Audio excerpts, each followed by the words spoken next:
అమ్మా lemon tea చేయాలంటే tea పొడి వేయాలా కాఫీ పొడి వేయాలా? కారప్పొడి వేవే, అందుకే చెప్పాను పెళ్లికి ముందు వంట నేర్చుకోవే అని. అబ్బా చెప్పమ్మా. నాకు మాత్రం ఏం తెలుసు, వంట చేసేది మీ నాన్నే కదా, ఆయన్నే అడుగు. అబ్బా.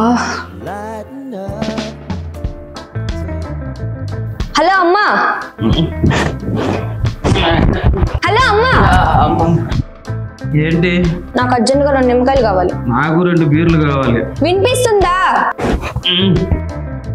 చేతబడేమన్నా నేర్చుకుంటున్నావా? మీ అమ్మ మీద ప్రయోగించు, దరిద్రం పోయిద్ది. నాకు అర్జెంట్గా 2 నిమ్మకాయలు కావాలి, లెమన్ టీ తాగాలి. బా బెడ్రూమ్లోకి వెళ్ళు. దేనికి? మూసుకొని బెడ్రూమ్లోకి వెళ్ళు. ఆ పక్కన కబోర్డ్ ఉంది చూడు, అక్కడ బీర్ బాటిల్ ఉంది, ఈ రోజుకి దాంతో అడ్జస్ట్ అవ్వు.